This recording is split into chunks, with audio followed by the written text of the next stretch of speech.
வரதரம் தேவம் சரதம் புருஷோத்தமம்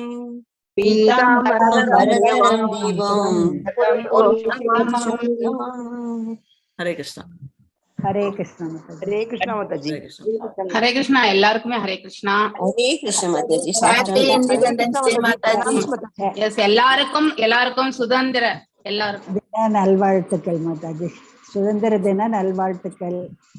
வாழ்க வளமுடன். ஹரே கிருஷ்ணா மாதாஜி. ஹரே கிருஷ்ணா. ஹரே கிருஷ்ணா. ஹரே கிருஷ்ணா மாதாஜி. இன்னைக்கு புஷ்பம் மாதாஜி பர்த்டே வாங்க மாதாஜி. ஹரே கிருஷ்ணா மாதாஜி. மாதாஜிக்கு எனக்கு பிறந்த நாள். மாதாஜி கேட்கல. ஹரே கிருஷ்ணா மாதாஜி. வணக்கம் மாதாஜி.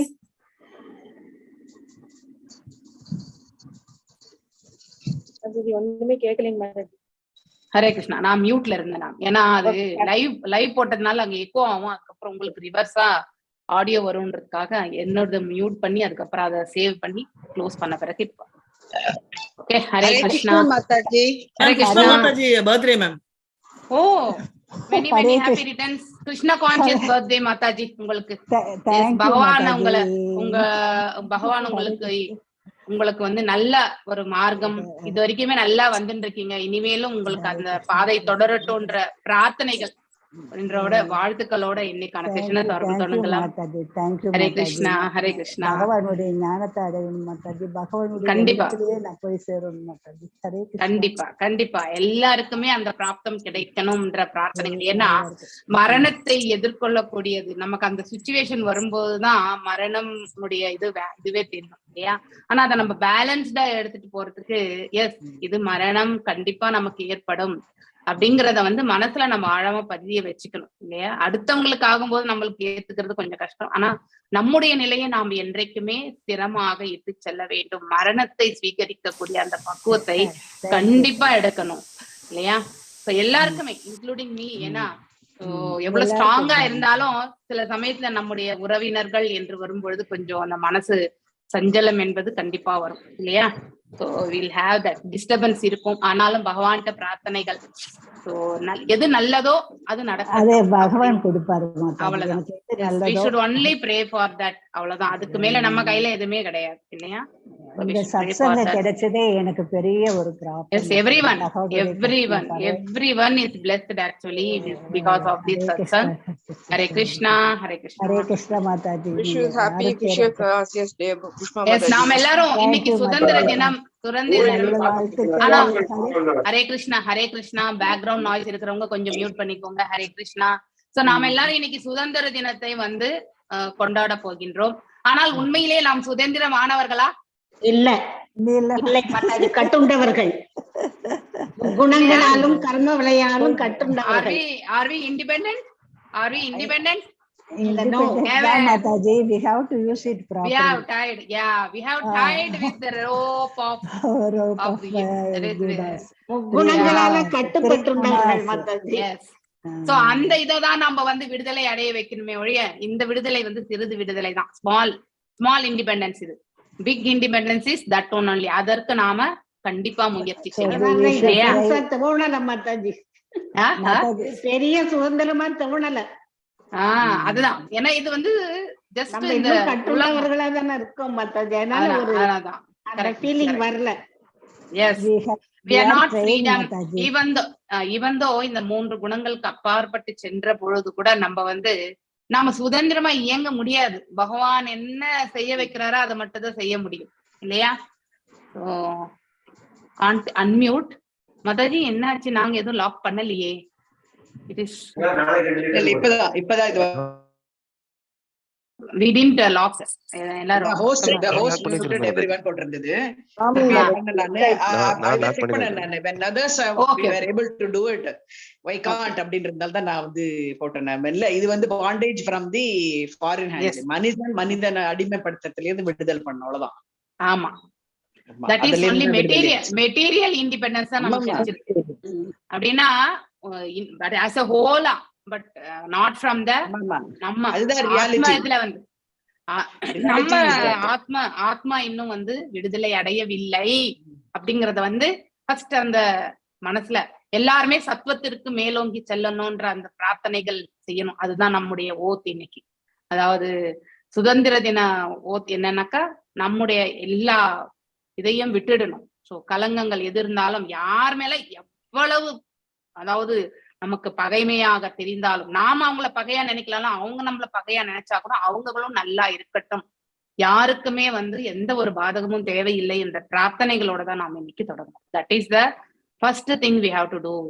எந்த காழ்ப்புணர்ச்சியோ கோபமோ அதே மாதிரி பொறாமையோ வயிற்றெரிச்சலோ இதெல்லாம் எதுவுமே இருக்கக்கூடாது நமக்கு.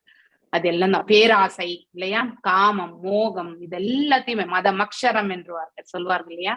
இந்த குவாலிட்டிஸ் எல்லாத்தையுமே நம்ம நிர்மஷரா அந்த நிலைக்கு நம்ம போகணும். இந்த நிர்மஷர நிலைக்கு போனாலே மிச்சம் இருக்கிறதெல்லாம் தானாவே குறைய ஆரம்பிச்சு.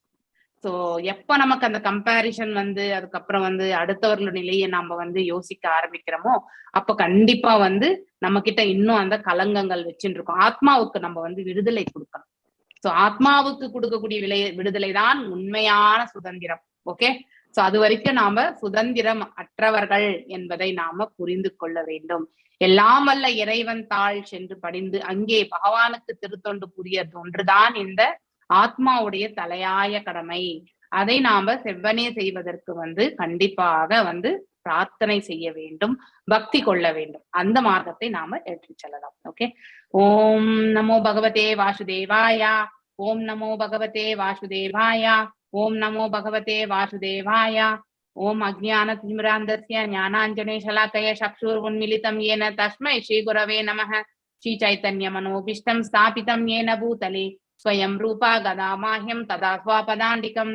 हे कृष्णा करुणा सिंधु दीन बंधु जगत्पते गोपेशा गोपिका कांत राध कांत नमस्तुते. तप्त कांचन गौरांगी राधे वृंदावनेश्वरी ऋषभानुसुते देवी प्रणमामि हरिप्रिये. वाञ्छकल्पदारुभ्यश्च कृपसिन्धुभ्य एव च पतितनां पावनेभ्यो वैष्णवेभ्यो नमो नमः. जय श्री कृष्ण चैतन्य प्रभु नित्यानंद श्री अद्वैत गदाधार श्रीवासदि गौर भक्त वृंदा. हरे कृष्णा कृष्ण कृष्ण हरे हरे, हरे राम राम राम हरे हरे. नारायणं नमस्कृत्यं नरं चैव नरोत्तमं देवीं सरस्वतीं व्यासं ततो जयम् उदीरयेत्. नष्टप्रायेषु बदरेषु नित्यं भागवत सेवयां भगवत्य उत्तम श्लोके भक्तिर्भवति नैष्टिकी. எல்லாரும் சௌராஷ்டகம் பாடிடுறீங்களா? ஹரே கிருஷ்ணா. हरे कृष्णा माताजी. हरे कृष्णा. प्रजे प्रसीदं नवनीत चौरं गोपांगनानां च दुकूल चौरं. प्रजे प्रसीदं नवनीत चौरं गोपांगनानां च दुकूल चौरं. अनेक जन्मार्जित पाप चौरं चौराग्रहण्यं पुरुषं नमामि. अनेक जन्मार्जित पाप चौरं गौरप्रणयं पुरुषं नमामि. तिराधिकाया हृदय च चौरं नवाम्बुदा श्यामल कान्ति चौरं. क्षीराधिकाय हृदयस्य चौरं नवाम्बुदं श्यामलाकान्ति चौरं.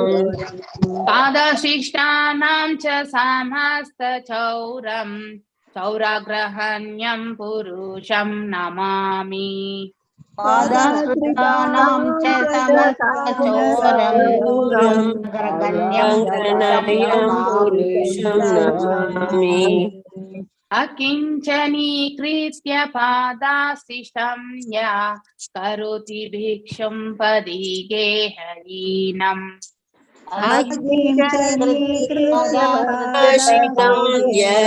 करोति भिक्षुं केनाप्याहो भीषणा चौरयिद्रे दृष्टश्रुतो मा न जागत्रयेऽपि.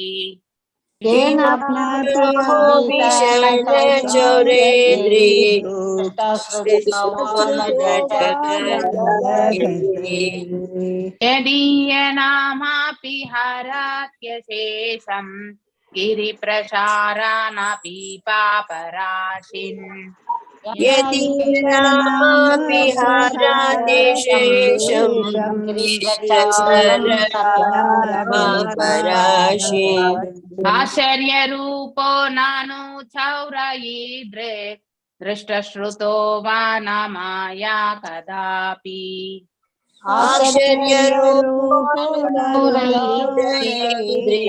दृष्टश्रुतो वा न माया कदापि धनं च मानं च सत्येन्द्रियाणि परं च हृत्वा मम सर्वं एव धनं च मानं च तन्त्रेन्द्रियाणि प्राणं च हृत्वा मम सर्वमेव कालयशे कुत्रो धृत्योऽद्य चौरा त्वं भक्तिदां नाशि माया निरोधा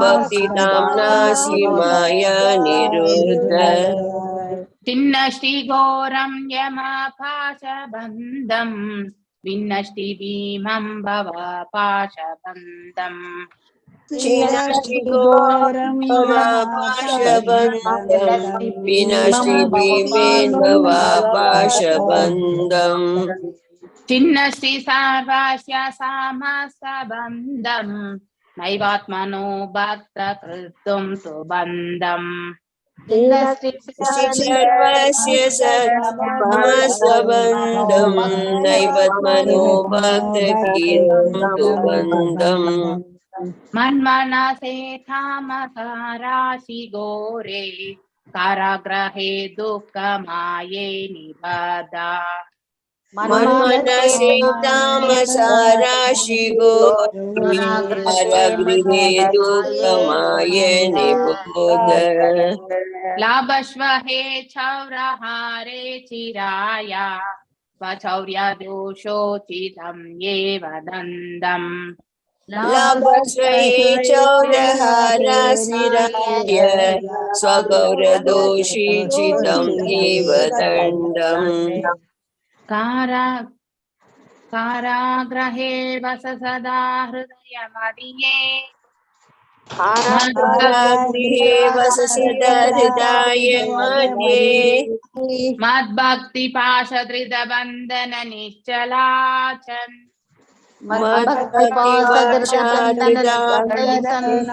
निश्चलासन् त्वं कृष्ण हे प्रलयकोटिशनन्तरेऽपि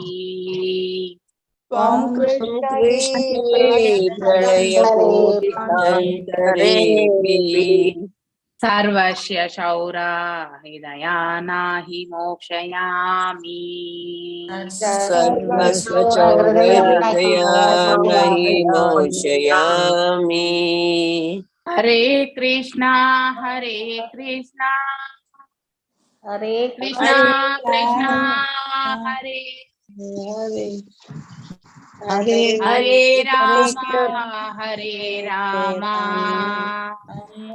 राम राम हरे हरे हरे कृष्णा हरे कृष्णा कृष्ण कृष्ण हरे हरे हरे राम राम राम हरे हरे ஹரே கிருஷ்ணா எல்லாருக்கும். இப்போ நான்கு குமாரர்கள் மற்றும் இந்த ஜெயா விஜயனை பற்றி நாம் இதுவரைக்கும் படிச்சுட்டே வந்தோம். இப்ப பகவான் பேச போறார். So ஸ்ரீ பகவான் உவாச்ச ஏதௌ சுரேதரகதிம் பிரதிபத்ய சத்யஹ சம்பிரம்ய சம்பிருத சமாதி அனுபத்தயோஹௌ பூயः சகாசம் உபயாஷ்யத ஆசுயோவஹ சாவோ மயைவ நிமிதஸ்தத் அவேத விப்ராஹ. எஸ் வாசிங்க, யார் வாசிக்கிறீங்க? எஸ் மாதாஜி. ஓகே வாசிங்க. போட்டி போட வேண்டாம். ஓகே, கலாவதி மாதாஜி படிக்கிறேன்னாங்க. I think we can give her. Yes, fine. Hare Krishna Mataji. Hare Krishna. Shri Bhagavan உவாச்ச ஏதோ சுரேதர கதிம் பிரதிபத்ய சத்யக சம்பிரம்ப சம்பிருத்த சமாதி அனுபக்த யோகௌ பூய சகாசம் உபாயஸ்யத ஆசுயோவக சாபோமயைவ நிமிதஸ்தத் அவேத விப்ராக.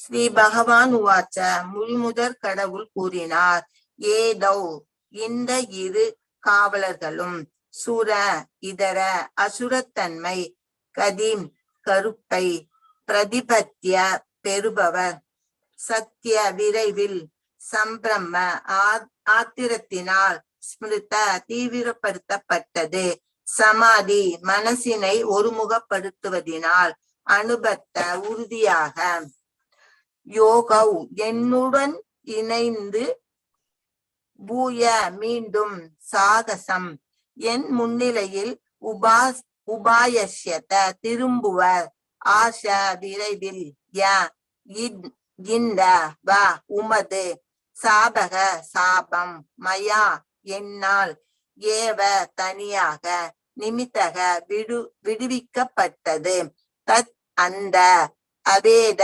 அறிவீராக, விப்ராக ஓ அந்தணர்களே. மொழிபெயர்ப்பு. பகவான் பதிலளித்தார், ஓ அந்தணர்களே, இவர்களுக்கு நீங்கள் அளித்த தண்டனையானது உண்மையில் என்னால் விதிக்கப்பட்டதாகும். ஆகையினால் இவர்கள் அசுர குலத்தில் பிறப்பார்கள். ஆயினும் இவர்கள் சினத்தினால் தூண்ட பெரும் ஆழ்ந்த சிந்தனை, நினைவு இவற்றின் துணை கொண்டு எப்போதும் என்னோடு உறுதியாக இணைந்திருப்பர். இவர்கள் கூடிய விரைவில் மீண்டும் என்னை அடைவர். பொருளுரை. வாயிற்காவலர்களான ஜெயன் விஜயனுக்கு முனிவர்களால் அளிக்கப்பட்ட தண்டனையானது உண்மையில் தன்னால் அளிக்கப்பட்டது என்று பகவான் குறிப்பிடுகிறார். பகவானின் ஒப்புதல் இன்றி எதுவும் நடக்காது. வைகுண்டத்தில் உள்ள பகவானின் பக்தர்கள் சபிக்கப்பட்டதற்கு ஓர் உள்நோக்கம் இருந்திருக்கிறது என்று புரிந்து கொள்ள முடிகிறது. பகவானது திட்டமானது பல உயர்ந்த அதிகாரம் பெற்றவர்களினால் விளக்கப்பட்டிருக்கிறது. பகவான் சில நேரங்களில் சண்டை செய்ய விரும்புகிறார். முழுமுதற் காரணமான இறைவனிடம் கூட போர்க்குணம் எழுவதுண்டு. இல்லையில் சண்டையானது எவ்வாறு வெளிப்படுத்தப்படக்கூடும்? பகவானே அனைத்திற்கும் ஆதாரமாக விளங்குபவர். ஆதலினால் போரும் சினமும் கூட அவரிடமிருந்தே தோன்றுகின்றன. அவர் இவ்வாறு யாரோடும் போரிட விரும்பும் பொழுது அவர் ஓர் எதிரியை தேட வேண்டி இருக்கிறது. ஆனால் வைகுண்ட லோகத்திலோ பகைவர் என்ற பேச்சுக்கே இடமில்லை. அங்கிருப்பவர்கள் அனைவரும் பகவானின் பக்தி தொண்டில் முற்றிலும் ஈடுபட்டிருப்பவர்கள் ஆவர்.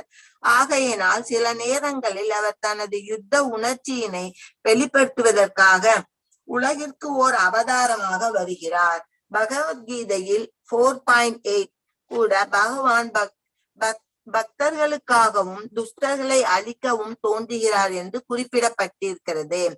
துஷ்டர்களான இந்த பக்தர் அல்லாதவரை இந்த உலகத்தில் தவிர ஆன்மீக உலகத்தில் காண்பது அரிது.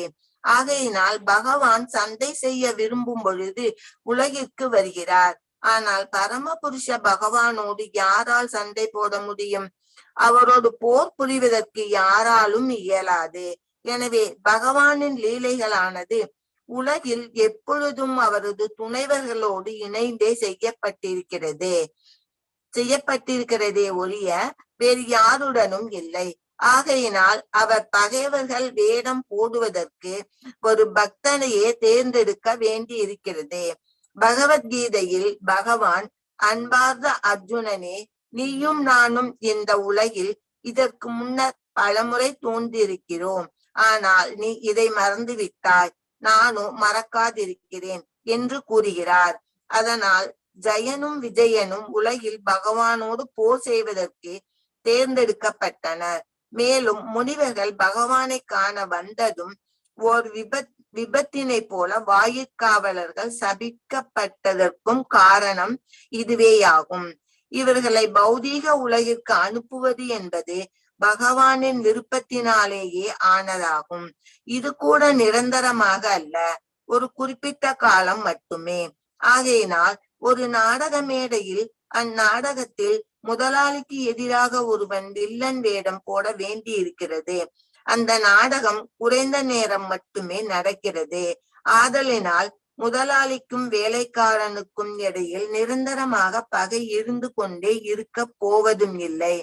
இதுபோல் சுரஜனங்கள் பக்தர்கள் முனிவர்களின் சாபத்தினால் அசுர ஜனங்கள் அல்லது நாத்திய குடும்பத்திற்கு வருவது ஆச்சரியப்படத்தக்கதுதான்.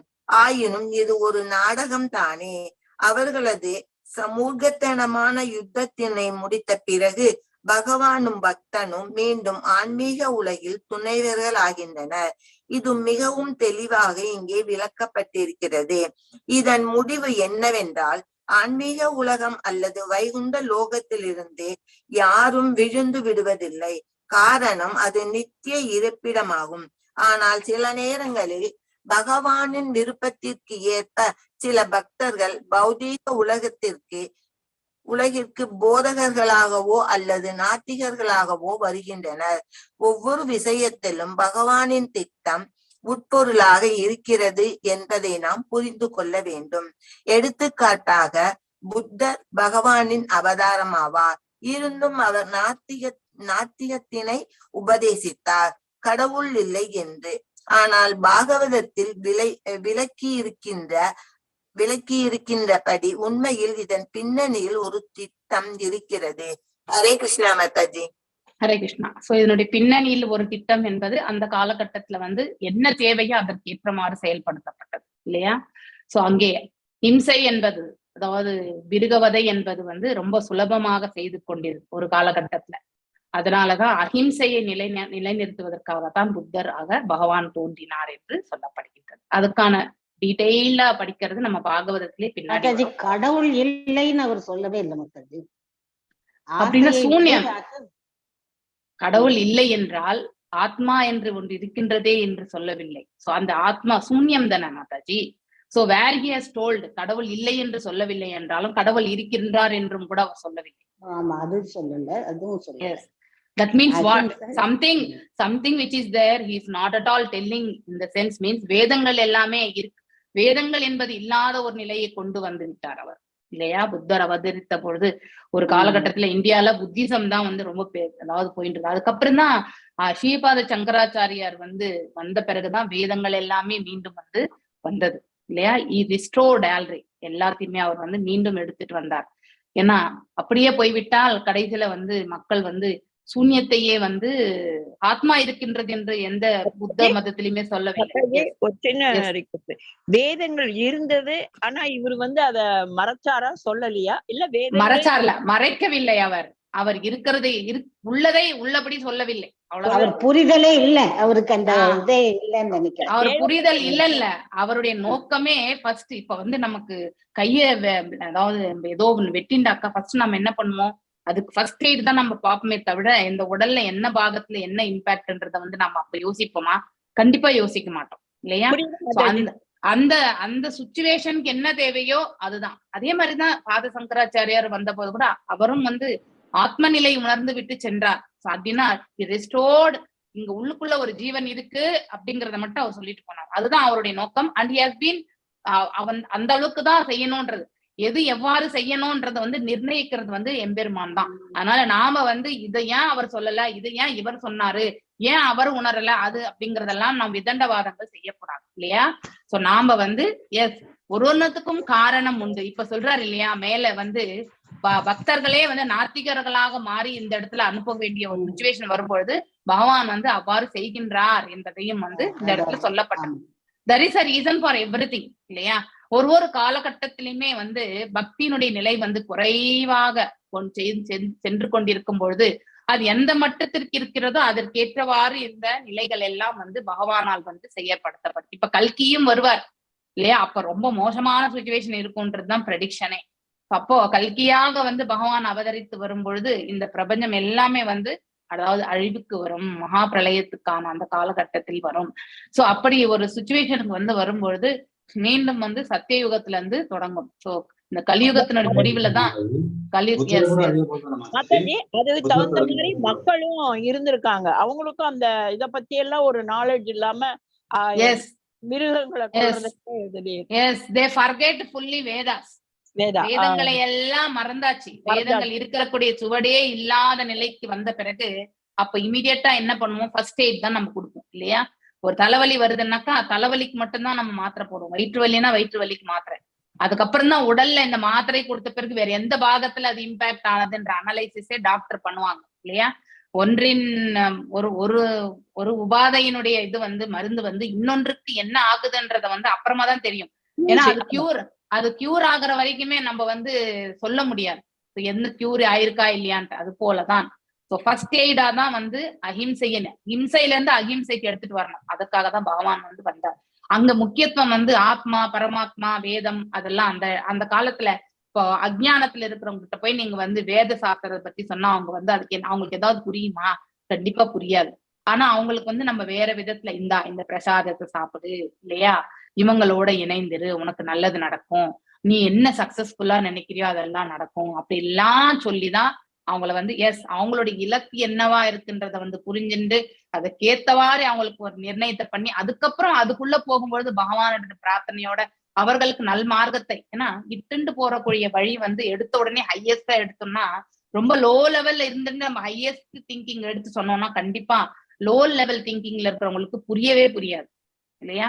அவங்கள படிப்படியாதான் நம்ம மேலுக்கு ப்ரோக்ரஸிவ் வேலை தான் நம்ம எடுத்துட்டு போக முடியுமே தவிர, ஏன்னா அது உணர்றதுக்கான பக்குவத்துக்கான காலமும் தேவை.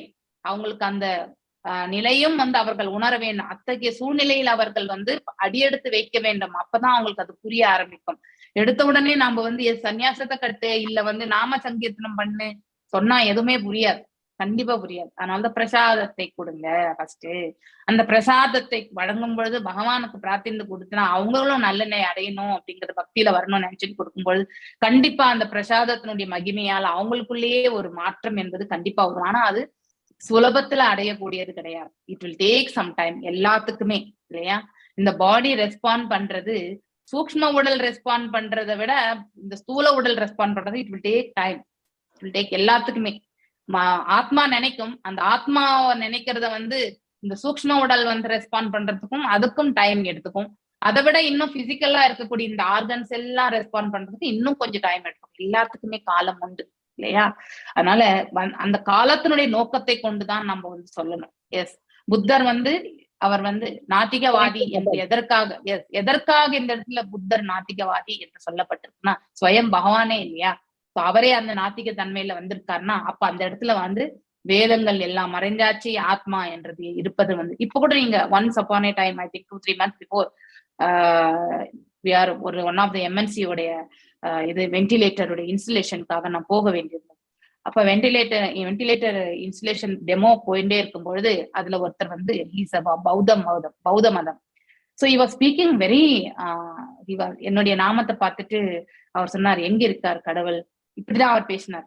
there is nothing in this world, nothing அப்படின்ட்டார் அவர் ஸோ அப்படின்னா he is not recognizing ஆத்மா என்பதை. நான் அங்கே வாதம் பண்ணல, ஓகே கேட்டுக்கலாம். ஏன்னா இப்போ அவங்க ஒரு கான்செப்ட்ல பாத்தீங்கன்னாக்கா ரொம்ப தீர்மானமா இருக்காங்க. அப்படிப்பட்டவங்க கிட்ட போயிட்டு நம்ம டிபேட் பண்ணி இல்ல இப்படிதான் அப்படிதான் அப்படின்னு நம்ம வாதிச்சோம்னு வச்சுக்கோங்களேன், அதனுடைய நோக்கமே போயிடும். ஓகே அப்படின்னு சொல்லிட்டு நான் எதுவுமே சொல்லல. ஐ கெப்ட் குவைட் அண்ட் கேம். ஏன்னா அதற்கு நம்ம விளக்க உங்களுக்கு கோவம் வராது. நமக்கு கோவம் எதுக்கு வரணும்? பிகாஸ் ஹி ஸ்பீக்கிங் இன் அஜ்ஞானம் இல்லையா. இஃப் இஸ் இன் ஞானத்தலம் கண்டிப்பா நம்ம ஏதாவது சொன்னா அவங்க புரிஞ்சுப்பாங்க. ஆனா அவங்க புரிஞ்சுக்க கூடிய தன்மையிலே கிடையாது. Is in total ignorance. Is a பௌத்த மத follower, is a north Indian. நம்ம ஒன்னும் பண்ண முடியாது இல்லையா. we have to keep quiet because it will relate to so many other things, complications. அப்ப நீங்க ரொம்ப பொறுமைசாலிதான் மாதாஜி, நம்மளால அப்படி எல்லாம் இருக்கு. இல்ல கரெக்ட். வாதிக்கணும், பகவானுக்காக வாதிக்கணும், எல்லாம் உண்டு. ஆனா எதிர்த்தரப்புல இருக்கிறவங்களுக்கு புரிந்து கொள்ளக்கூடிய பக்குவம் இருக்கான்றத புரிஞ்சுட்டு நம்ம வாதிக்கணும். அப்போ அவ ஏத்துக்கக்கூடிய குணம் இருக்கு அவங்களுக்குன்னா நம்ம எக்ஸ்பிளைன் பண்றதுல தப்பே கிடையாது. ஆனா அது அவங்க ஏத்துக்கக்கூடிய மனப்பக்குவமே கிடையாது, சூன்யம். So there is no God அப்படின்னு தான் அவர் பேசினார். அப்படின்னா மோஸ்ட்லி நம்ம பிரபுபாதர் ஐ எம் ஏபிள் டு ரீகலெக்ட், இந்த வார்த்தையை படிக்கும் பொழுது எனக்கு அந்த ரீகலெக்ஷன் வருது. ஸோ அதனால நம்ம அந்த அளவுக்கு வாக்குவாதம் பண்ண வேண்டாம். அவருடைய ஆத்ம உணர்வையே அவருக்கு புரியல. he is only speaking in the bodily fashion. So ahimsa பத்தி சொல்றார். எஸ், அஹிம்சை பத்தி சொல்றார். யாருக்குமே வந்து தீங்கெடுக்க that and all it's fine. ஆனா கடவுளே இல்லை என்று சொல்கின்றார். ஸோ இந்த ரெண்டு கருத்துக்களுக்கும் நமக்கு வந்து அவங்களோட விவாதம் பண்ண முடியாது. ஸோ பகவத்கீதையில நமக்கு சொல்லியிருக்காருல பகவான், 4 விதமான மனிதர்களுக்கு இந்த ரகசிய ஞானத்தை எடுத்துரைக்கப்படக்கூடாது அப்படின்னு சொல்லியிருக்காரு. நான் அதை கூட ஃபாலோ பண்ணல. ஆனா நான் எடுத்து உரைத்தாலும் அந்த அளவுக்கு நமக்கு கெப்பாசிட்டி இருக்கான்றது நமக்கு தெரியாது. எல்லாம் அல்ல இறைவனுக்கு தான் தெரியும். மேலும் அந்த விவாதம் வந்து ராங்கான ஒரு டைரக்ஷனுக்கு எடுத்துட்டு போகக்கூடாது என்பதற்காகவும் நாம் எடுத்து உரைக்கக்கூடிய அந்த வார்த்தைகள் வந்து அவருக்கு புரிந்து கொள்ளக்கூடிய பக்குவம் இல்லை என்றால் அது மிகவும் மோசமான நிலைமைக்கு சென்று விடும் இல்லையா? Relationship also will spoil. அதனால வேண்டாம், தேவையில்லாத தர்க்கங்களை நாம அவாய்ட் பண்றதுதான் ரொம்ப நல்லது. அதனால அதை அப்படியே விட்டுட்டு as we kept quiet. So அதனால நம்ம இப்ப நீங்க அந்த சூன்யவாதிகளுடைய இது வந்து அங்க நாத்திகத்தன்மை என்பது இங்க பிரபுபாதர் சொன்னதுக்கான I am able to correlate because I made one ஒரு புத்திஸ்ட் கை அப்படிங்கிறதுனால இதை வச்சு நான் என்னுடைய எக்ஸ்பிளனேஷன் சொல்றேன். எஸ், மேபி புத்தர் டைரக்டா கடவுளை இல்லை என்று அவர் சொன்னாரா இல்லையான்றது ஐ டோன்ட் நோ. பட் இருக்காருன்றத வந்து அவர் எந்த இடத்துலயுமே சொல்லல. there is a சுப்ரீமசி இருக்காங்க அப்படிங்கிறது நம்ம ஹிருதயத்துல இருக்காங்க, இல்ல ஆத்மாவே இருக்கு, சோல் என்றத பத்தியே அவர் எதுவுமே சொல்லல.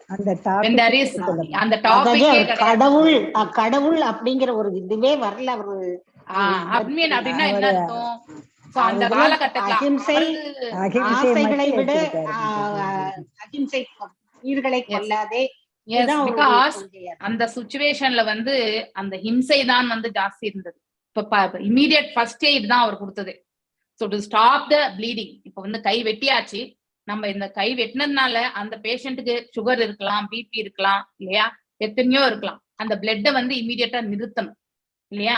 அதுக்கான ஒரு இதைதான் நம்ம பார்ப்போமே ஒழிய இந்த உடல்ல வேற என்னென்ன உபாதைகள் இருக்குன்றத வந்து நாம அந்த இன்ஸ்டன்ட்ல கண்டிப்பா பார்க்க மாட்டோம் இல்லையா? That is a first eight given. அதுக்கப்புறம் தான் சங்கராச்சாரியார் வந்து இது இப்படியே போனா என்ன ஆயிடும்னா, ஒரு காலகட்டத்துல வேதங்கள் இருக்கக்கூடிய வேதங்கள் எல்லாமே நம்ம இந்த கலாச்சாரத்துலதான் மெயினா வந்து பாத்தீங்கன்னாக்க இந்த பரத கண்டத்துலதான் இது உண்டு. So majority we should be always happy.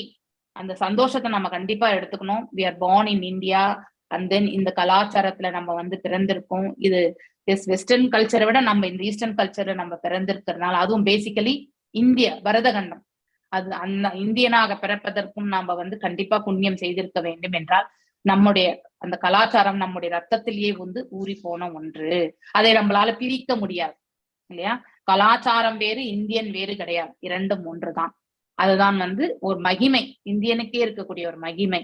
அதனால அந்த கலாச்சாரத்துல இருக்கும்பொழுது நமக்கு கடவுள் உண்டு என்ற நம்பிக்கையே இல்லாத ஒரு சிச்சுவேஷன் இங்கேயே வந்து அந்த நிலை ஏற்படுத்தி விட்டால் அப்புறம் பிற இடங்கள்ல எல்லாம் வந்து மீண்டும் வந்து புதுப்பிக்கிறது என்பது மிக மிக சாமானியமான செயல் கிடையாது. அதனாலதான் சங்கராச்சாரியார் வந்தார். அதுக்கப்புறம் ஆத்மா அவருக்கும் வந்து இந்த அளவுக்கு தான் சொல்வதற்கான ஒரு அவகாசம். ஏன்னா அவருடைய பிறவி கூட வந்து ஷார்ட் லைஃப் அண்ட் ஞானம் இல்லையா? அந்த மாதிரிதான் வரத்தை அவர்கள் தாய் தந்தையர் பெற்றார்கள். புத்தியற்ற மகனை வந்து 100 ஆண்டுகளை வந்து இட்டு கொண்டிருப்பதை விட புத்தியுள்ள மனிதனை, அதாவது மகனை ஈன்றதற்கு தான் அவங்களுடைய தாய் தந்தையர் பெற்றோர்கள் வந்து ஆசை கொண்டார்கள். அதனால்தான் அவரும் அத்தகைய செயலை செய்துட்டு சென்றார் ஸ்ரீபாத சங்கராச்சாரியார் அவர்கள். சோ அவருடைய காலம் ஆன பிறகு மத்வாச்சாரியார் வந்தார். அவர் ஆத்மா மாத்திரம் கிடையாது, உள்ள வந்து பரமாத்மாவும் இருக்கார். துவைதத்தை அவர் சொன்னார். நாம் எல்லாருமே அந்த துவைதத்தை தான் ஃபாலோ பண்றோம். அடுத்தது அடுத்த ஸ்டெப் வந்து விசிஷ்டாத்வைதம், அந்த ஜீவனையும் இயக்கி கொண்டிருக்கக்கூடிய மத்வாச்சாரியாருடைய உணர்தல் அந்த அளவுக்கு இருந்தது. அதன் பிறகு வந்து ஒவ்வொன்றுமே வந்து ப்ரோக்ரசிவ், அதாவது அடுத்து அப்புறம் வந்து ராமானுஜாச்சாரியர் இது வந்த போது அந்த ஜீவனை இயக்கி கொண்டிருக்கக்கூடிய அந்த ஜீவனம் வந்து பரமாத்மா தான் என்பதை வந்து இந்த இடத்துல எடுத்துரைக்கப்பட்டிருக்கு. ஸோ வித்தவுட் பரமாத்மா தி ஜீவாத்மா is nowhere, it is not in active state. ஜீவாத்மா உண்டு, ஆனால் இயங்கணும்னா அந்த பரமாத்மா இருக்கணும். ஸோ இப்ப நெய் ஊத்தினாதான் திரி போட்டாதான் அது, திரி போட்டு வச்சுட்டு நம்ம வந்து விளக்கை ஏற்றினா அந்த திரி மொத்தம்தான் எரிஞ்சு போகும் இல்லையா? ஆனா அது நெய்யோ எண்ணெயோ ஊத்தினா மட்டும்தான் அது கடைசி வரைக்கும் எரியும். அது போலதான் நம்ம திரி போன்றவர்கள் அதுல வந்து உள்ள இருக்கக்கூடிய வாழ்வாதாரம் யாரு? எல்லாம் வல்ல இறைவன், அந்த பரம்பொருள்.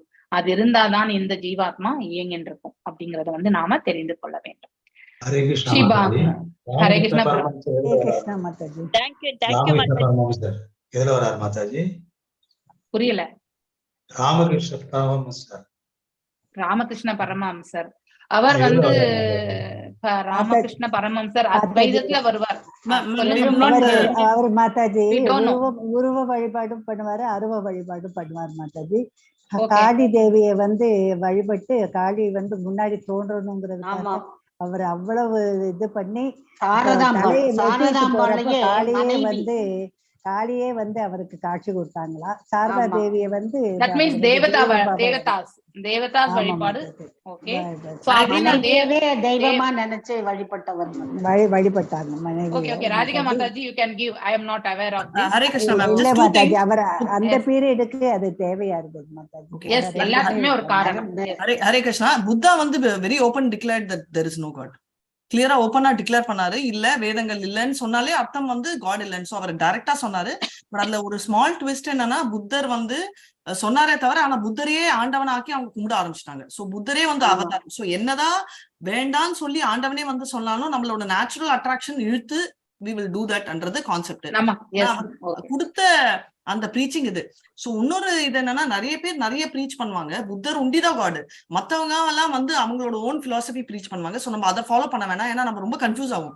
சோ நம்ம பரம்பரையில மாதாஜி இன்னைக்கு என்ன சொன்னாங்க, புத்தர், அதுக்கப்புறம் வந்து நம்ம சங்கராச்சாரியார், ராமானுஜாச்சாரியார், அதுக்கப்புறம் நம்ம மாதவாச்சாரியார், அதுக்கப்புறம் சைத்தன்யா லார்ட் சைத்தன்யா. சோ இது ஒண்டி ஃபாலோ பண்ணா அவங்களோட பரம்பரை என்னன்றது நம்மளுக்கு தெரியும். ஸ்பெசிபிக்கா நம்ம சைத்தன்யா இது ஃபாலோ பண்றதால நம்ம பிரம்ம பரம்பரையில வரும் இல்லையா, பிரம்ம மாதவ கௌடிய பரம்பரை. சோ அது ஒண்டி ஸ்டிக் பண்ணலாம். நம்ம நிறைய பேரை அனலைஸ் பண்ண ஆரம்பிச்சோம்னா, ஃபர்ஸ்ட் நம்ம வந்து அவங்க நிறைய பேர் வந்து பரம்பரையிலேயே இல்ல, இந்த பரம்பரை அவுட் சைட்ல இருக்காங்க. நம்மளுக்கு நம்ம பரம்பரையே கிளாரிட்டி இல்ல. இன்னும் நம்ம மத்த பரம்பரைய புரிஞ்சுக்கிட்டு பண்ண ஆரம்பிச்சோம்னா நம்ம ரொம்ப கன்ஃபியூஸ் ஆகும். ஏன்னா அவங்க சொல்றது வந்து வேற, நம்ம புரிஞ்சுக்கிறது வேற. அதுக்கோசரம் சொல்றேன். சோ அதனால क्वेश्चंस கேளுங்க, பட் ரொம்ப அனலைஸ் பண்ணோம்னா நம்ம வந்து எல்லாரும் கன்ஃபியூஸ் ஆயிடுவோம், இன்க்ளூடிங் ஹரே கிருஷ்ணா மாதாஜி. அவங்க வந்து பரம்பரை இல்ல மாதாஜி, சனாதனம் தான் மாதாஜி. மகான்கள் அவர் ராகவேந்திரர் பாபா மாதிரி, ராமகிருஷ்ண பரமஹம்சர், இவங்க எல்லாம் வந்து மனைவியையே காளி தெய்வமா சொல்றமே ஒழிய பரம்பரையா வந்து அவங்க புதுசா எதுவும் சொல்லல நம்ம கிட்ட. இல்ல நீங்க சொல்றீங்கன்னு சொல்லல மாதாஜி, பட் அவரு அந்த மகான்கள் எல்லாம் நம்ம வேதம் விவேகானந்தருக்கு அவர் வந்து ஒரு குருவா இருந்தார், அவ்வளவுதான் மாதாஜி. சொல்லல. அதாவது இந்த டாபிக் வந்து லைவ்ல போகுது. சோ இது வந்து 4 பேர் ஒரு கான்ட்ரோவர்சியா ஆரம்பிச்சிடுவாங்க. அதனால நான் என்ன சொல்றேன்னா, நம்ம இதை ஒண்டி ஸ்டிக் பண்ணலாம். ஏன்னா மத்தவங்களும் நிறைய பேர் வெளியில இருந்து கூட கேட்பாங்க இல்லையா, அவங்க ஹாஃப் புரிஞ்சுக்கிட்டு ஹாஃப் கன்ஃபியூஷன்ல எடுப்பாங்க அப்படின்னு சொல்றதுக்கோசரம் சொன்னேன். சரிங்களா? எல்லாத்துக்குமே இப்போ ராமகிருஷ்ண பரமஹம்சர் யாரா இருக்கட்டும், அவங்களுக்கும் ஒரு குறிக்கோள், அந்த இதுல அவங்க வந்தாங்க, அவங்க போனாங்க. அவங்களுடைய உணர்தல் அதை வந்து அவங்க வழிமொழிஞ்சிட்டு போனாங்க. இது ரைட்டா தப்பான்னு வாதிக்கிறதுக்கு நமக்கு அந்த அளவுக்கு ஞானம் கிடையாது இல்லையா, அதை நம்ம ஃபர்ஸ்ட் ஒத்துக்கணும். சோ அவங்கள எவாலுவேஷன் நம்மளால பண்ண முடியாது. But everything there is a காரணம். சோ இப்ப அவங்க தேவரை காளியை வணங்கினாங்கன்னா எஸ் தேவதாஸ். சோ அப்படின்னும் போது மோஸ்ட்லி அவங்க வந்து they have gone into the அருவ பிரம்மன், அந்த இதுக்கு தான் போயிருப்பாங்க. சோ இப்படிதான் வந்து நடக்கும். ரூபமே மாயை தான் இங்கே அப்படின்னு நினைக்கக்கூடியவர்கள் இல்லையா. சோ அதனால மோஸ்ட்லி அத்வைதம் கூட இருக்கலாம், நமக்கு தெரியாது. சோ நமக்கு அந்த தத்துவங்கள் வேண்டாம். நம்ம அது என்ன தத்துவமோ அதை நம்ம புரிஞ்சுட்டு போகலாம். ஏன்னா உங்களுக்கே அது கன்ஃபியூஷன் ஆயிடும், இதை படிச்சு அதை படிச்சு இல்லையா. we should follow one thing and then அதுல வந்து இன்னும் டீப்பா அனலைஸ் பண்ணி அதுல இருக்கக்கூடிய டவுட்ஸ் எல்லாம் நீங்க கேட்கணும். அப்ப கேட்டீங்கன்னா அட்லீஸ்ட் உங்களோட சேர்ந்து நாங்களும் அந்த டவுட் கிளாரிபிகேஷனுக்கு இன்னும் கொஞ்சம் ப்ரிப்பேர் பண்ணி இன்னும் கொஞ்சம் உங்களுக்காக சொல்ல முடியும். ஓகே, ஹரே கிருஷ்ணா. ஸ்ரீ பகவானும் வாச்ச ஏதோ நமக்கு எல்லாமே இந்த என்னது மரத்தினுடைய கிளைகள் மாதிரி நம்ம மனசு கூட பாத்தீங்கன்னாக்கா டிவாலிட்டிஸ்ல தான் இருக்கிறது. இட்ஸ் எவ்ரிவன், எல்லாருக்குமே இது இப்படி போனா அப்படி இருக்குமான்றது எல்லாமே நம்ம யோசிக்கக்கூடிய தன்மை இன்னும். ஏன்னா நம்ம அந்த பக்குவமான மனசை வந்து இன்னும் அடையல. அதனால நமக்கு அந்த டவுட்ஸ், இது நல்லதா, இது கெட்டதா, இது என்னது அப்படின்லாம் அலசி ஆராயணும்ன்ற மனசு வரும். ஆனா நாம ஃபாலோ பண்ணக்கூடிய இந்த பிரம்ம கௌடிய வைஷ்ணவ சம்பிரதாயத்துல என்ன சொல்லியிருக்காங்களோ அதன் மீது நமக்கு வந்து ஸ்ட்ராங் கன்விக்ஷன் வரணும். அதையே நம்ம வந்து ஃபாலோ பண்ணணும்னு எடுத்துட்டு போகணும்ன்ற பக்குவமா எடுத்துட்டு போகணும். ஹரே கிருஷ்ணா. பேக்ரவுண்ட் நாய்ஸ் வேண்டாம். ஹரே கிருஷ்ணா. ஓகே. ஸ்ரீ பகவானுவாச்ச ஏதௌ சுரேதர கதிம் பிரதிபத்ய சத்யஹ சம்ரம்ய சம்பிருத சமாதி அனுபத்த யோகௌ பூயஹ சகாசம் உபயாஷ்யதஹ அசுயோபஹாஹ சாவோ மயைவ நிவிதஸ்தத் அவேத விப்ராஹ. ஸ்ரீ பகவான் உவாச்ச, பகவான் கூறினார், ஏதோ இந்த இரு காவலர்களும் இதர அசுர இதர அதாவது அசுரத்தன்மை கதின் கருப்பை பிரதிபத்திய பெறுவர் அப்படின்னா அசுர அந்த கருவை வந்து அடைவார்கள் என்று அர்த்தம். அசுரர்களாக பிறக்க போகிறார்கள் என்பதை வந்து இந்த இடத்துல சொல்லப்படுகின்றது. சத்ய விரைவில், சம்பிரம ஆத்திரத்தினால், சம்ருத தீவிரப்படுத்தப்பட்டு கோபத்தினால் தூண்டப்பட்டு, சமாதி மனசினை ஒருமுகப்படுத்துவதினால், அனுபத்த உறுதியாக, யோகவ் என்னுடன் இணைந்து, ஊய மீண்டும், சகாசம் என் முன்னிலையில், உபயாஷ்யதக திரும்புவர்.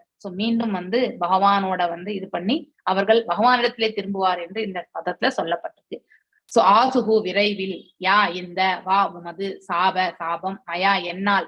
இந்த சாபம் கூட அந்த குமாரர்களால் வந்து வழங்கப்படவில்லை. உள்ளுக்குள்ளிருந்து பகவான் அப்ரூவல் கொடுத்தாதான் அந்த சாபம் கூட வெளிப்படும். ஏவ தனியாக நிமித விடுக்கப்பட்டது, தத் அந்த, அவேத அறிவீராக, விப்ரக ஓ அந்தணர்களே. பகவான் பதிலளித்தார், ஓ அந்தணர்களே, இவர்களுக்கு நீங்கள் அளித்த தண்டனையானது உண்மையில் என்னால் விதிக்கப்பட்டதாகும். பகவான், ஏன்னா அவங்களுக்கும் வந்து உள்ளுக்குள்ள பகவான் தான் இருக்கார். அவர்களும் சிறந்த பக்தர்கள். அவர்களுக்கு அந்த மனநிலை ஏற்படும் பொழுது எஸ் கோஹெட் அப்படின்னு அப்ரூவல் யார் கொடுக்கணும்? பகவான் தான் கொடுக்கணும் இல்லையா? அதுதான் என்னால விதிக்கப்பட்டது என்று சொல்றதுக்கான காரணமும் அதுதான். ஆகையினால் இவர்கள் அசுர குலத்தில் பிறப்பார்கள். ஆயினும் இவர்கள் சினத்தினால் இல்லையா, அவங்க வந்து எஸ் இவங்க உள்ள வரதை தடுக்கணும்னு போது நமக்குள்ளே ஒரு உத்வேகம், அது அந்த கோபம் என்பது சில நம்மளை மீறி போறாங்க இல்லையா, உள்ள அப்படியே டைரக்டா இல்லையா, அப்படின்ற அந்த கோபம் வந்து தூண்டப்பெற்று ஆழ்ந்த சிந்தனை இல்லையா, பகவான்கிட்ட போறதுக்கு வந்து எஸ் நம்மளையும் மீறி இவங்க உள்ள டைரக்டா நுழையணுன்றாங்களே அப்படின்னு சொல்லிட்டு அவங்க ஈட்டிலே வச்சு நிக்க வைக்கிறாங்க இல்லையா. அப்போ அவங்களுக்கு ஏற்படக்கூடிய அந்த குரோதத்தின் நினைவு, இவற்றின் துணை கொண்டு அங்கேயும் பகவானோட அவர்களுக்கு இல்லையா, அதனாலதான் அந்த எப்பவுமே வந்து அந்த விரோதத்தன்மை கூட பகவான் மேல அவங்களுக்கு இருந்தது. அவங்களுடைய 3 பிறவிகளிலுமே எப்பவுமே ஹரியை நினைத்து கொண்டுதான் இருப்பார்கள். ஆனால் எதை கொண்டு அவர்கள் நினைத்து கொண்டிருந்தார்கள்? குரோதம் கொண்டுதான். ஆல்வேஸ் அந்த கோபம் என்பது இருந்தது. ராவணனுக்கும் இருந்தது, ஹிரண்யகசிபுவுக்கும் இருந்தது இல்லையா. அதனால அவர்களுக்கு அந்த கோபத்தோடு கொண்டுதான் சதா சர்வகாலம் ஹரியை நினைத்து கொண்டிருந்தார்கள். அவங்களுடைய பரம எதிரியாக பகவானை எப்பொழுதுமே, இப்ப நம்ம சாதாரணமாக கூட ஒரு சிறு சண்டை சச்சரவு ஏற்படுகின்றது என்றால் நமக்கு கூட அந்த மனசுல இதெல்லாமே நமக்கு கூட இந்த குணாதிசயம் எங்க இருந்தது? பகவான்கிட்ட தான் வந்ததுன்றத வந்து இந்த இடத்துல வந்து சொல்லப்பட்டிருக்கு. எஸ், சிறு இதுவும் வந்து நம்ம கிட்ட எந்த சுபாவம் எதற்காக ஒட்டி கொண்டிருக்கிறது? ஆனால் பகவானுக்கு ஒரு காரணம் இருக்கின்றது. நமக்கு என்ன காரணம்? இந்த பௌதீகத்துக்கு காரணம். அவருக்கு இந்த பிரபஞ்ச நன்மைக்காகவும் ஆன்மீகத்தை நிலைநிறுத்துவதற்காக இருக்கக்கூடிய சுபாவம். நமக்கு அப்படி கிடையாது இல்லையா. சினத்தில் தூண்ட பெற்று ஆழ்ந்த சிந்தனை, சதா சர்வகாலம் ஹரியையே. கம்சன் கூட அப்படித்தானே ஹரியே நினைச்சு. சிசுபாலன் ஆல்சோ எப்பவுமே கண்ணனை வந்து வசைப்பாடி கொண்டே இருப்பவன் தான் இல்லையா. ஆனால் எந்த விதத்துல? அந்த விரோத தன்மையோட செய்யறது, அந்த ஒரு குணத்தை அவர்கள் பெற்றதினால் அவ்வாறே அவர்களுடைய பிறவி அமையப்பெறும் என்பதை பகவான் இந்த இடத்துல எடுத்துரைக்கிறார். இவற்றின் துணை கொண்டு எப்பொழுதும் என்னோடு உறுதியாக இணைந்திருப்பர். இவர்கள் கூடிய விரைவில் மீண்டும் என்னை அடைவார்கள் என்று இந்த இடத்துல வந்து பகவான் எடுத்துரைக்கிறார். வாயில் காவலர்களான ஜெயன் விஜயனுக்கு முனிவர்களால் அளிக்கப்பட்ட தண்டனையானது உண்மையில் தன்னால் அளிக்கப்பட்டது என்று பகவான் குறிப்பிடுகிறார். பகவான் ஒப்புதல் இன்றி இந்த இடத்துல எதுவுமே நடக்காது. Everything has per his permission இல்லையா. வித்தவுட் ஹிஸ் பர்மிஷன் ஒரே ஒரு இது கூட வந்து நகரவே நகராது. என்று நடக்காது. வைகுண்டத்தில் உள்ள பகவானின் பக்தர்கள் தபிக்கப்பட்டதற்கு ஒரு உள்நோக்கம் இருக்கின்றது என்று புரிந்து கொள்ள வேண்டும். there is a reason behind that இல்லையா, காஸ். பகவானது திட்டமானது பல உயர்ந்த அதிகாரம் பெற்றவர்களால் விளக்கப்பட்டிருக்கிறது. அப்படின்னா லைக் ரிஷி முனிகளால வந்து பகவான் ஒரு காரியத்திற்குமே எதற்காக இந்த செயல் புரிகின்றார் என்பது தேவர்களுக்கும் ஓரளவுக்கு தெரியும். பிரம்மருக்கே தெரியும். பிரம்மர் தான் இப்ப விளக்கின்றிருக்கார் இல்லையா. இதெல்லாமே முழுமுதற் காரணமான யாருக்கு விளக்கின்றிருக்கார்? தேவர்களுக்கு விளக்கின்றிருக்கார். பிரம்மாவுக்கு தெரியும். அனைத்து வேதங்களையுமே அவருக்கு தானே வழங்கினார். அவருக்கு இதை தெரியும். இறைவனுக்கு கூட போர்க்குணம் எழுவது உண்டு. ஒரு காலகட்டத்துல போர் என்பது வேண்டும் என்றால் இத்தகைய சூழல் எல்லாமே உருவாக்கப்படும். இல்லையே சண்டையானது எவ்வாறு வெளிப்படக்கூடும்? பகவானே அனைத்திற்கும் ஆதாரமாக விளங்குபவர். அதனால் போரும் சினமும் கூட அவரிடமிருந்துதான் தோன்றின. எப்பவுமே நம்ம அமைதியை ரட்சிக்க முடியாது இல்லையா. சில காலகட்டங்கள்ல வந்து அதாவது அதர்மம் மீது தலை தோங்கும் பொழுது, அழிவுக்கான காலம் வரும்பொழுது அப்போ போர் குணமும் வேண்டும், சினமும் வேண்டும். அப்போ நம்ம அந்த பண்பு கண்டிப்பாக தேவை. ஆனால் அதை தர்மத்தை நிலைநிறுத்துவதற்கும் பகவானின் திருத்தொன்றுக்கு மட்டும்தான் நம்ம உபயோகப்படுத்தணும். நம்முடைய சுயபுலன் திருப்திக்காக சினத்தையும் மற்றும் அந்த போர் குணமும் நாம கொள்ளக்கூடாது. சோ அர்ஜுனருக்கு கூட பகவான் அதான் சொன்னார், உனக்கு இந்த ஆட்சியை நீ ஆளணும்னு நினைச்சுட்டு நீ போர் புரிந்தீன்னா வெற்றி பெற்றால் உனக்கு அகங்காரம் வரும், தோல்வியுற்றால் உனக்கு மரணம் என்பது உண்டு, இல்லை என்றால் வாழும் காலத்தில் நம்ம மிகவும் ஒரு டிப்ரெஷனோட இல்லையா, சோ மன வருத்தத்தோடு தான் வாழ வேண்டும். அதனால்தான் உனக்கு பிரதிபலனா நினைச்சுண்டு உனக்கு ஏதோ லாபம் அடையணும், பௌதிக லாபம் அடையணும்னு நினைச்சுண்டு நீ இந்த போரை புரியாதே, நீ எனக்காக நிமித்த மாத்திரம் எனக்காக மட்டும் எழுந்து போர் புரி அப்படின்ட்டு பகவான் சொல்றார்.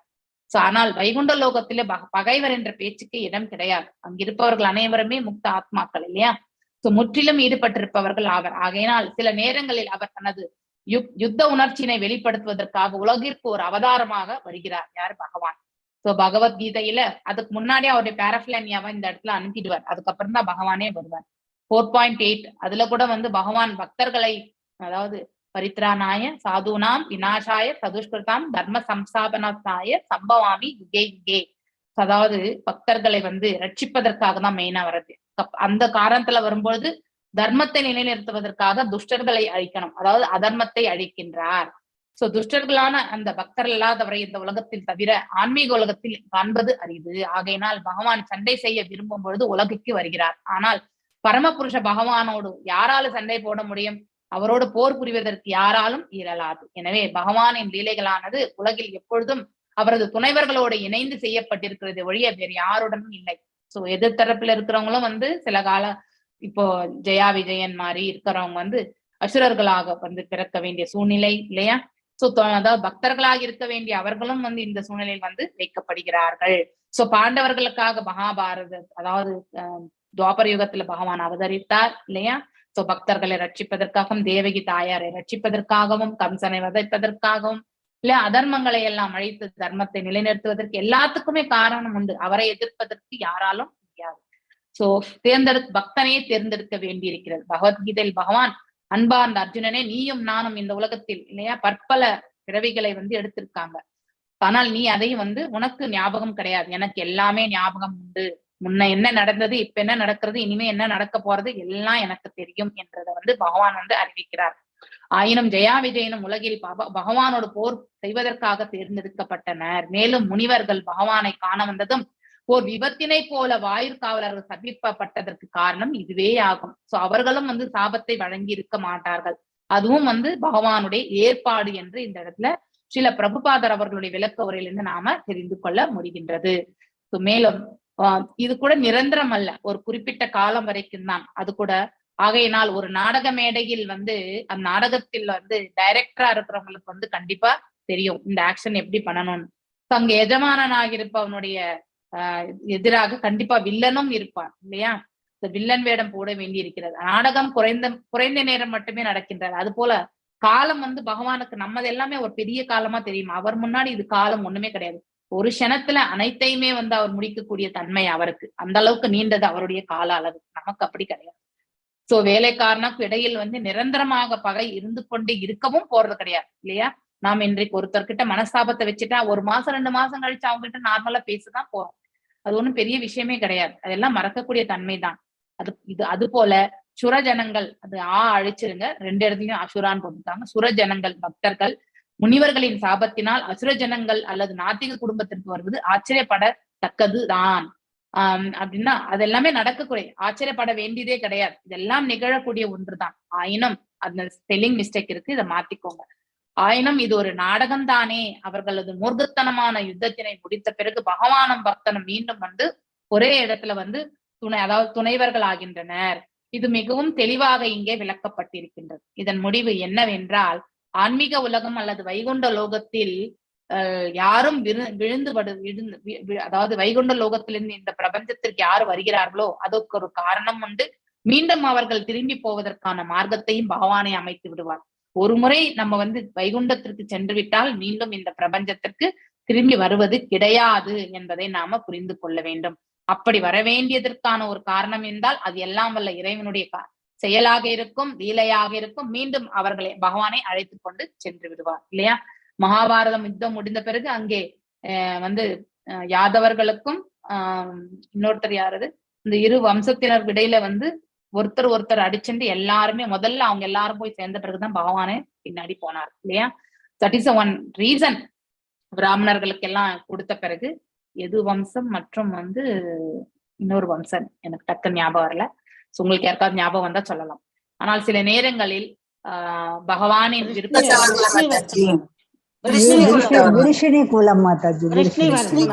விஷ்ணு குலம் என்பதுதான் எது வம்சம். ஓகே, இன்னொன்னு இருக்கு, அது எனக்கு டக்குன்னு இப்ப ஞாபகம். குரு வம்சம் கிடையாது. குரு வம்சம் எல்லாம் ஆல்ரெடி அழிஞ்சாச்சு. இவங்களது யாதவத்திலேயே வந்து ஒருத்தருக்கு ஒருத்தர். ஓகே, சோ சில பக்தர்கள் பௌதிக போஜ வம்சம் கம்சனுடைய போஜர்களுக்கும் எதிர்க்கும் இருவருக்கு இடையிலே வந்து பாத்தீங்கன்னாக்கா அங்கே அவங்க எல்லாம் ரிச்சுவல்ஸ் எல்லாம் கொடுத்து முடிஞ்ச பிறகு ஒருவருக்கு ஒருவர் அடித்து கொண்டு குடிச்சு அந்த எல்லாமே பகவானுடைய ஏற்பாடு. they have to leave this place அப்படிங்கிறதுக்காக அந்த மாதிரி பகவான் அழைச்சிட்டு போயிடுவாரு. அவங்கள மேல இருக்கிறவங்கள வந்து இங்க பர்மனண்டா வைக்கிறது கிடையாது. சோ சில பக்தர்கள் பௌதிக உலகத்துக்கு போதகர்களாகவோ அல்லது நாத்திகர்களாகவோ வருகின்றனர். சோ புத்தர் வந்து போதித்தார், நாத்திகராக இருந்து. ஒவ்வொரு விஷயத்திலுமே பகவானின் திட்டம் உட்பொருள் இருக்கிறது என்பதை நாம் புரிந்து கொள்ள வேண்டும். எடுத்துக்காட்டாக புத்தர் பகவானின் அவதாரமானது இருந்தும் அவர் நாத்திகத்தினை அவதாரமாவார். பகவானுடைய அவதாரம் தான் இருந்தாலும் நாத்திகத்தை தான் அவர் உபதேசித்தார், கடவுள் இல்லை என்று. ராதிகா மாதாஜி எக்ஸ்பிளைன் பண்ண மாதிரி I have not read actually. So அவங்க I think she would have studied. அதனாலதான் அவங்க அவளை ஸ்ட்ராங்காவே சொல்றாங்க. சோ நான் படிக்கல, கடவுள் இல்லை என்று. ஆனால் புத்தர் என்பது அந்த சூன்யம் வெற்றிடத்தை தான் அவர் வந்து போதித்தார். ஆனால் பாகவதத்தில் விளக்கி இருக்கிறபடி உண்மையில் இதன் பின்னணியில் ஒரு திட்டமும் இருக்கின்றது. அதை நான் ஒரு ஹை லெவலா தான் உங்களுக்கு சொல்லியிருக்கேன். டெப்தா நம்ம இன்னும் படிக்குவோம், நம்ம பின்னாடி பாகவதத்துல வரும். பஞ்சகல்பதாருபேஷ கிருப சிந்துபேவச்ச பரிதனாம் பாவனே வைஷ்ணவேபியோ நமோ நமः. அனந்த கோட்டி வைஷ்ணவ விருந்துக்கு ஜெய். நாமச்சாரிய ஹரிதாஸ் தாகூருக்கு ஜெய். ஹரே கிருஷ்ணா கிருஷ்ண கிருஷ்ணா ஹரே ஹரே, ஹரே ராம் ராம் ஹரே ஹரே. இன்னைக்கு லெவல் 3 கிளாஸ் இருக்குன்னு நான் சொன்னேன், அது கிடையாது. ஓகே, நம்ம வந்து வெள்ளிக்கிழமை இல்லைன்னா சனிக்கிழமை எடுத்துக்கலாம், no issues. Okay, so as usual Radhika Mataji level 5 class கூட இன்னைக்கு நான் I am going to native place. அதனால வந்து இன்னைக்கு லெவல் 5 கிளாஸ் எடுக்க முடியாது. நான் மீண்டும் வந்து லெவல் 5 கிளாஸ் நெக்ஸ்ட் மண்டே நான் உங்களுக்கு எடுக்கிறேன். ஓகே, ஹரே கிருஷ்ணா. ஹரே கிருஷ்ணா. ஹரே கிருஷ்ணா. வாஞ்ச கல்பதாருபேஷ சிந்து பதிதனாம் பாவனே வைஷ்ணவேபியோ நமோ நமः. அனந்த கோட்டி வைஷ்ணவ விருந்துக்கு ஜெய். நாமச்சாரிய ஹரிதாஸ் தாகூருக்கு ஜெய். ஹரே கிருஷ்ணா கிருஷ்ண ஹரே ஹரே, ஹரே ராம் ராம் ராம் ஹரே ஹரே. ஹரே கிருஷ்ணா.